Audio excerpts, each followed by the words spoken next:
بسم اللہ الرحمن الرحیم۔ السلام علیکم۔ آج کی اس ویڈیو میں ہم آپ کو ایک ایسے لڑکے کا واقعہ سنائیں گے جو شام کے وقت ہاتھ میں گوشت لیے قبرستان سے گزر رہا تھا۔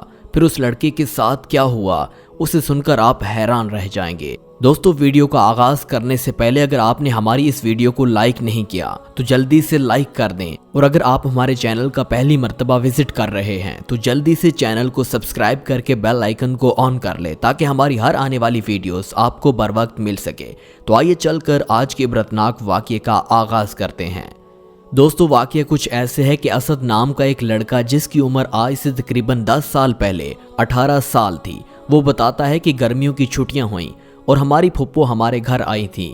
جب میری امی کو ان کے آنے کی خبر ہوئی تو انہوں نے مجھے ابو کے پاس دکان پر بھیج دیا اور پھل اور گوشت لانے کو کہا، اور امی نے ساتھ یہ بھی بولا کہ قبرستان والے راستے سے جلدی پہنچ جاؤ گے، وہیں سے چلے جانا، اور اگر واپسی پر شام ہونے لگے تو قبرستان والے راستے سے مت آنا۔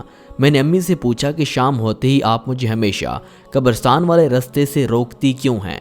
انہوں نے جواب دیا کہ بیٹا آسیب وغیرہ ہوتے ہیں اس لیے روکتی ہوں۔ خیر، پھر میں ابو کے پاس دکان پر جا رہا تھا۔ جب قبرستان پہنچا تو کچھ دیر کے لیے رک گیا اور دیکھنے لگا کہ آخر آسیب کیا ہوتے ہیں، مگر ہر طرف خاموشی تھی۔ قبرستان ایک دم سنسان تھا، مجھے کچھ بھی نظر نہیں آ رہا تھا۔ پھر میں ابو کے پاس دکان پر پہنچ گیا اور ابو سے کہا کہ پھپھو آ رہی ہیں، امی نے پھل اور گوشت کا بولا ہے۔ پھر ابو نے سامان کی لسٹ ملازم کو دی۔ کافی دیر بعد ہمارا ملازم سامان لے کر آیا۔ پھر ابو نے مجھے کہا کہ بیٹا یہ لو سارا سودا، مگر تم قبرستان والے راستے سے واپس مت جانا۔ میں نے ابو سے وجہ پوچھی تو کہنے لگے کہ بیٹا تم کہیں ڈر نہ جاؤ اس لیے منع کر رہا ہوں۔ اس وقت ابو کے پاس ان کے قریبی دوست بیٹھے ہوئے تھے اور وہ لوگ یہ بات سن کر ہنسنے لگے اور کہنے لگے کہ یہ تو تمہارا جوان شیر بیٹا ہے، یہ بھلا کیوں ڈرے گا؟ ابو نے جواب دیا کہ میرا یہ ایک ہی بیٹا ہے، بے شک جوان ہے، بہادر ہے، مگر پھر بھی اپنی طرف سے تو احتیاط کرنی چاہیے نا۔ خیر، پھر میں سامان لے کر گھر کی طرف بڑھا اور راستے میں مجھے خیال آیا کہ کیوں نہ آج قبرستان والے راستے سے ہی چلا جاؤں اور وہ چیز بھی دیکھ لوں جس کی وجہ سے ابو اور امی اکثر روکتے ہیں۔ قبرستان والے راستے سے گھر پہنچنے میں تقریباً 8 منٹ لگتے تھے، جبکہ دوسرے راستے سے گھر پہنچنے میں 20 منٹ لگتے تھے۔ جب میں قبرستان پہنچا تو ایک بار پھر آسیب وغیرہ کا جائزہ لینے کے لیے کھڑا ہو گیا، مگر اس بار بھی مجھے کچھ نظر نہیں آیا۔ پھر میں زور سے ہنسا اور گھر کی طرف چلنے لگا۔ ابھی میں چلنے ہی لگا تھا کہ مجھے خیال آیا ایک بار پھر سے دیکھ لیتا ہوں، کیا پتہ اس بار کچھ نظر ہی آ جائے۔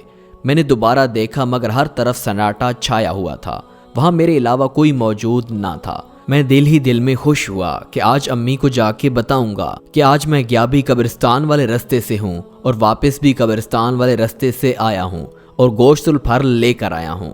میں گھر پہنچا، امی کو آواز دی کہ امی آپ کہاں ہیں؟ امی کی آواز کچن کی جانب سے آئی۔ میں کچن میں گیا، امی کو سامان دیا اور ان کو بتایا کہ امی آج میں اکیلا ہی قبرستان والے راستے سے آیا ہوں۔ آپ نے مجھے ہمیشہ سے ہی بدھو بنایا ہے کہ آسیب وغیرہ ہوتے ہیں، مگر مجھے آج کچھ بھی نظر نہیں آیا۔ میری بات کاٹتے ہوئے امی نے کہا کہ باقی باتیں بعد میں بتانا، پہلے تم گوشت لا کر دو، وہ تو تم بھول ہی گئے۔ میں نے امی سے کہا کہ امی گوشت تو اسی سامان والے شاپر میں ہی ہے، اور میں وہ شاپر چیک کرنے لگ گیا۔ اس دوران میرا جسم کانپنا شروع ہو گیا اور مجھے پسینہ آ گیا۔ مجھے ایسا محسوس ہوا جیسے مجھے بخار ہو رہا ہے، اور پھر میں خود کو سنبھال نہ سکا اور چارپائی پر بے ہوش ہو کر گر گیا۔ جب میری آنکھ کھلی تو میں نے خود کو کسی بابا آستانے پر پایا۔ میرا سر امی کی گود میں اور پاؤں ابو کی گود میں تھے۔ پھوپھو کے ہاتھ میں تسبیح تھی اور ان کے بچے میرے آس پاس گھوم رہے تھے۔ یہ سب دیکھ کر میں پریشان ہو گیا اور امی سے پوچھا، امی مجھے کیا ہوا ہے؟ ابھی میں نے یہ سوال کیا ہی تھا کہ ابو کے دوست کمرے میں داخل ہوئے اور سلام کر کے پوچھنے لگے کہ بھائی ابھی آپ کے اسد کا کیا حال ہے؟ ابو نے کہا کہ بس ابھی ہوش آیا ہے۔ تب بھی ایک اور شخص داخل ہوا اور پوچھنے لگا کہ آپ کے لڑکے کو ہوش آیا ہے یا نہیں؟ بابا پوچھ رہے ہیں کہ اگر ہوش آیا ہے تو لڑکے کو لے کر حجرے کی طرف تشریف لے آئیں۔ ابو اور ان کے دوست نے مجھے مل کر کھڑا کیا اور بابا کے سامنے مجھے بٹھا دیا۔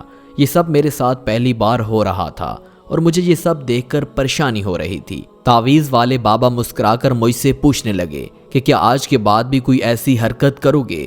میں ان کا سوال سن کر مزید پریشان ہو گیا کہ آخر میں نے ایسی کون سی غلطی کر دی ہے، یہ ایسے کیوں بول رہے ہیں؟ میں تو خاموش ہی رہا، مگر ابو نے جواب دیا کہ بابا سائیں اب تو سوال ہی پیدا نہیں ہوتا۔ بابا سائیں نے امی سے کہا کہ تعویذ کا ناغہ مت کرنا، اب آپ جائیں اور کوئی بھی وظیفہ شروع کرنے سے پہلے بسم اللہ کا کڑا دائیں ہاتھ میں ضرور لے لینا جو میں دے رہا ہوں۔ اب تم لوگ اپنے گھر جا سکتے ہو۔ جب گھر پہنچے تو میں پھر سے امی سے پوچھنے لگا کہ امی یہ سب کیا چل رہا ہے؟ میرا سوال سن کر امی بولی اسد بیٹا تمہیں کچھ بھی یاد نہیں کیا؟ اس دن کیا ہوا تھا؟ میں نے کہا کہ امی آپ کس دن کی بات کر رہی ہیں؟ مجھے یہ سب عجیب لگ رہا ہے، یہ بابا سائیں، یہ تعویذ اور یہ بکرے کا صدقہ وغیرہ یہ سب کیا ہے؟ امی میرا یقین کریں مجھے کچھ بھی یاد نہیں آ رہا۔ اچھا بیٹا تم یہ بتاؤ کہ جس دن تمہاری پھپھو آئی تھی اس دن کیا ہوا تھا؟ کیا تمہیں یاد ہے؟ میں نے پوچھا کہ امی پھپھو کس دن آئی تھی؟ مجھے تو یہ بھی یاد نہیں۔ امی نے کہا کہ بیٹا 2 دن پہلے تمہاری پھپھو آئی تھی اور میں نے تمہیں ابو کے پاس دکان پر بھیجا تھا کہ سودا اور سامان لے کر آؤ، اور تمہیں یہ بھی بولا تھا کہ واپسی پر قبرستان والے راستے سے مت آنا، لیکن تم نے میری بات نہیں مانی اور واپسی راستہ اختیار کیا۔ جب تم قبرستان سے گوشت لے کر آ رہے تھے تو وہیں کسی ہوائی چیز کا اثر ہو گیا اور اسی وجہ سے تم ڈر گئے تھے۔ میں نے امی سے کہا کہ امی یقین کریں کہ مجھے کچھ بھی یاد نہیں۔ پھپھو نے میری بات کاٹ کر کہا کہ اسد بیٹا تمہیں کچھ بھی یاد کرنے کی ضرورت نہیں ہے۔ پھر انہوں نے اپنے آپ کو کوسنا شروع کر دیا کہ ہائے میرے بچے کو میری وجہ سے کیا ہو گیا، کاش میں نہ آتی تو اچھا تھا۔ یہ بات سن کر امی بولی باجی اس میں آپ کا کوئی قصور نہیں ہے، آپ ایسا مت بولے، رب العزت کا لاکھ لاکھ شکر ہے کہ میرا بیٹا صحیح سلامت ہے، اس کی جان بچ گئی ہے۔ 2 دن پھپھو ہمارے ساتھ رہیں اور پھر واپس اپنے گھر چلی گئیں، لیکن اب میرے باہر جانے پر پابندی لگا دی گئی۔ میرے گلے میں کالی ڈوری اور 7 تعویذ باندھ کر ڈالا گیا۔ یہ سب دیکھ کر مجھے بالکل اچھا نہیں لگ رہا تھا۔ جیسے تیسے کر کے میں نے گرمیوں کی چھٹیاں گزاری اور اب جب کالج کھلا تو امی نے ابو سے کہا کہ اب اسد کو سائیکل دلوا دیں۔ اگلے روز ہی ابو میری سائیکل لے آئے اور میں خود کو پہلے سے کافی بہتر محسوس کر رہا تھا۔ ایک روز کالج سے واپس آتے ہوئے میں کتابوں کی دکان پر رکا اور کتابیں دیکھنے لگا۔ پھر میری نظر ایک کتاب پر پڑی جس پر لکھا ہوا تھا 40 دن میں عامل بنے۔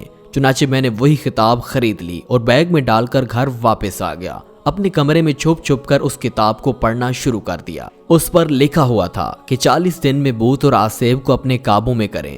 اب میرے دل میں بدلے کی آگ جل رہی تھی کہ جس آسیب کی وجہ سے میری گرمیوں کی چھٹیاں برباد ہوئیں ان کو تو میں اپنے قابو میں ضرور کروں گا۔ بس پھر کیا تھا، میں نے عمل جاری کر دیا۔ روزانہ امی ابو کے سو جانے کے بعد رات کو دیر تک عمل کرتا رہتا۔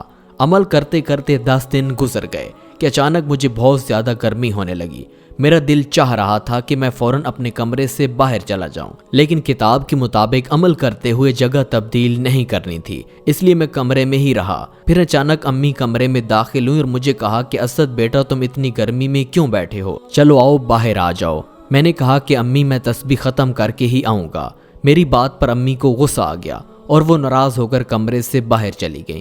میری تسبیح کے ابھی 4 دانے رہتے تھے کہ امی کی آواز میرے کانوں تک آئی کہ اسد بیٹا تمہارے کمرے میں ایک سانپ داخل ہوا ہے۔ میں نے جلدی سے تسبیح مکمل کی اور کمرے سے باہر آیا تو امی کہیں نظر نہیں آ رہی تھی۔ میں نے امی کو آواز دی تو وہ اپنے کمرے سے نکل کر آئی اور مجھ سے پوچھا کہ اسد بیٹا کیا ہوا ہے۔ میں نے کہا کہ امی آپ سو رہی تھیں کیا؟ امی نے جواب دیا ہاں میں سو رہی تھی، خیریت تو ہے؟ میں نے پوچھا کہ امی کیا آپ ابھی میرے کمرے میں آئی تھیں؟ انہوں نے پوچھا کہ بیٹا کیا ہوا، تم ڈر گئے ہو کیا؟ ان کی آواز میں حیرت اور پریشانی تھی۔ پھر مجھے معلوم نہیں کہ میرے ساتھ کیا ہوا، اور جب میری آنکھ کھلی تو میں نے خود کو بابا سائیں کے آستانے پر پایا۔ میرا سر امی کی گود میں اور پاؤں ابو کی گود میں تھا۔ بابا سائیں کہہ رہے تھے کہ یہ والا تعویذ کسی وزنی چیز کے نیچے رکھنا، اگر گھر میں ہاتھ والی آٹے کی چکی ہے تو زیادہ بہتر ہے، یہ تعویذ اس کے نیچے رکھ دینا۔ ابو نے پوچھا کہ بابا سائیں اب وہ چیز دوبارہ تو حملہ نہیں کرے گی؟ انہوں نے کہا کہ نہیں بالکل بھی نہیں، ہاں مجھے پہلے سے پتا تھا کہ تمہارا لڑکا ضرور کوئی نہ کوئی حرکت کرے گا۔ اگر تمہارے لڑکے نے یہ بسم اللہ والا کڑا نہ پہنا ہوتا تو یا تو تمہارا بیٹا پاگل ہو چکا ہوتا یا پھر تم لوگوں کا کوئی اور بڑا نقصان ہو چکا ہوتا۔ اس کے بعد ہم نے بابا سائیں سے اجازت لی۔ ہم لوگ گھر کے لیے نکل ہی رہے تھے کہ بابا نے ابو سے کہا کہ اب یہ تعویذ کھول کر مت دیکھنا کہ اس کے اندر کیا ہے۔ بابا سائیں کی یہ بات سن کر ابو نے غصے سے میری طرف دیکھا۔ پھر میں نے آسمان کی طرف دیکھ کر اللہ سے دعا مانگی کہ اللہ مجھے ہر مصیبت سے دور رکھے۔ میں نے اللہ تعالیٰ سے معافی مانگی اور پختہ ارادہ کر لیا کہ آئندہ ایسا کام کبھی نہیں کروں گا، اور پھر ہم گھر واپس آ گئے۔ دوستو آج کی ویڈیو میں ہی اتنا تھا، اور دوستو آخر میں دعا ہے کہ اللہ تعالیٰ ہمیں ان بلاؤں سے دور رکھے، ہمارے بچوں کو، ہمارے بڑوں کو، ہمارے بزرگوں کو، سب کو اللہ تعالیٰ ان آفتوں سے دور رکھے، آمین یا رب العالمین۔